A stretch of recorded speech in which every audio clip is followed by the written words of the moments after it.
રાજકોટના ગોંડલના અમિત ખૂટ આપઘાત કેસમાં મોટી સફળતા। રાજકોટ ગ્રામ્ય એલસીબીએ વધુ એક આરોપીની ધરપકડ કરી।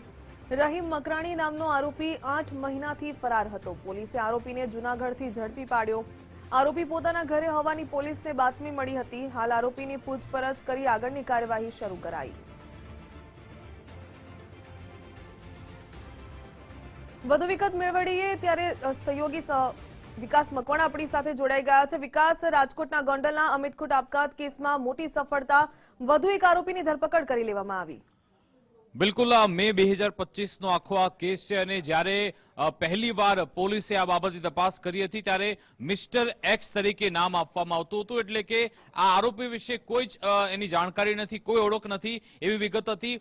આ રહીમ મકરાણી આખરે છે કોણ તેને લઈ પોલીસ છેલ્લા 8 મહિનાથી તપાસ કરી રહી હતી। જો કે અંતે તે જૂનાગઢથી ઝડપી લેવામાં આવ્યું છે અને દાવો એ પણ છે કે અલગ અલગ રાજ્યોમાં ઘણા સમયથી તે નાસ્તો ફરતો હતો અને જ્યારે ઉચ્ચ અધિકારી આદેશ આપ્યા હતા ત્યારે એલસીબીની ટીમને આ બાબતે કોઈ જાણકારી મળી અને પછી તેને જૂનાગઢથી ઉઠાવી લેવામાં આવ્યો છે। દાવો એ થઈ રહ્યો છે, આરોપ એ છે કે આ રહીમ મકરાણી તેણે જે બધી જે છોકરીઓ છે કે બધી સગીરા કોઈ એ લોકોને એમણે નોકરીની લાલચ આપી હતી કે તમને સારા પૈસા મળશે, તમારી સારી લાઈફસ્ટાઈલ થઈ જશે, હું કહું એ રીતે તમે અમિત ખૂટ સાથે વાતચીત કરો, એટલે કે આ રહીમ મકરાણી તેણે જ આખું ષડયંત્ર કોઈના કહેવાથી કર્યું હતું તેવો દાવો છે। દાવો એ પણ છે કે રહીમ મકરાણી પોતે જે અમિત ખૂટ છે એની સાથે છોકરી બનીને વાતચીત કરતો હતો અને પછી તેને હની ટ્રેપમાં ફસાવવામાં આવ્યો તેવો દાવો થયો છે। આ આખા કેસમાં શરૂઆતથી જ્યારે પોલીસે તપાસ કરી તો કેટલાક વકીલને પણ ઝડપવામાં આવ્યા હતા। અનિરુદ્ધસિંહ, રાજદીપસિંહ આ બંને સામે પણ ફરિયાદ દાખલ કરવામાં આવી અને આ જ કેસમાં અનિરુદ્ધસિંહ તો અત્યારે જેલમાં બંધ છે।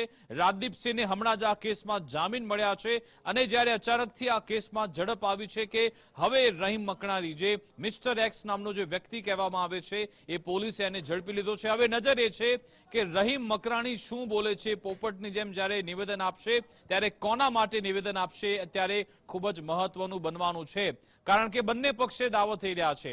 જ્યારે અનિરુદ્ધસિંહ જ્યારે અલગ અલગ માધ્યમમાં ઇન્ટરવ્યુ આપે છે તો અનિરુદ્ધસિંહ એમ કહે છે કે મારા વિરુદ્ધનું આ ષડયંત્ર છે અને જ્યારે આ કેસમાં ફરિયાદ દાખલ થઈ ત્યારે પણ તેમણે કહ્યું હતું કે આમાં જયરાજસિંહનો હાથ છે એવો તેઓનો દાવો હતો, કારણ કે જયરાજસિંહના ટેકેદાર કહેવામાં આવે છે અમિત ખૂટ અને 3 મેના રોજ અમિત ખૂટની સામે એક યુવતી આવી હતી જેણે દુષ્કર્મની ફરિયાદ કરી હતી અને એના 2 દિવસ બાદ 5 મેના રોજ અમિત ખૂટે આપઘાત કરી લીધો હતો અને એક સુસાઇડ નોટ પણ મળી હતી અને એમાં લખ્યું હતું કે અનિરુદ્ધસિંહ અને રાજદીપસિંહના ત્રાસના કારણે હું અંતિમ પગલું ભરું છું, મને હની ટ્રેપમાં ફસાવવામાં આવ્યો, એટલે કે એક એ સુસાઇડ નોટ છે, સાથે સાથે આખા દિવસનો ઘટનાક્રમ અને આખા કેસમાં અનિરુદ્ધસિંહ, રાજદીપસિંહ, એ પૂજા રાજગોર કે પછી બંને વકીલ હોય કે પછી હવે રહીમ મકરાણી, આ તમામ એમાં અલગ અલગ બધા કેરેક્ટર છે। પોલીસ તપાસના અંતે નિષ્કર્ષ શું લાવે છે એના પર નજર છે। ગુનો તો એવો જ નોંધાયો છે કે આ તમામ આરોપી છે, મેં જે નામ કહ્યા અનિરુદ્ધસિંહ, રાજદીપસિંહ કે પછી આ રહીમ મકરાણી કે પછી એ બધા વકીલો, તમામને જામીન તો એમાં કેસમાં મળી ગયા છે।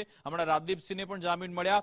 હવે પોલીસ આ કેસમાં આગળ શું લઈને આવે છે કે પછી કન્ક્લુઝનમાં એવું આવે છે કે આ લોકો જ આરોપી છે કે પછી કોઈ નવો ફણગો ફૂટે છે એના પર નજર છે। પણ એક વાત નક્કી છે કે અચાનકથી આ કેસમાં સક્રિયતા જોવા મળી છે, આરોપીઓ પણ હવે તમામ પોલીસની ઝડપમાં આવી ગયા છે। જોવાનું રહેશે કે કોર્ટ અંતે આ બાબતે શું નિર્ણય લે છે। એફએસએલ માં જે સુસાઇડ નોટનો જે રિપોર્ટ આવવાનો છે તેને લઈને પણ અત્યારે નજર છે કે એમાં શું કહેવામાં આવે છે। હવે આ જે રહીમ મકરાણી છે એના વધુ રિમાન્ડ લઈને કોઈ આગળની તજવીજ હાથ ધરાશે કે કેમ એ નક્કી છે। પણ એક બાબત નક્કી છે કે ગોંડલમાં જયરાજસિંહ વર્સિસ અનિરુદ્ધસિંહનો જે મામલો છે એમાં કોઈને કોઈ નવા ચેપ્ટર ઉમેરાતા રહે છે અને હવે વધુ એક ચેપ્ટર ઉમેરાય તો નવાય નહીં।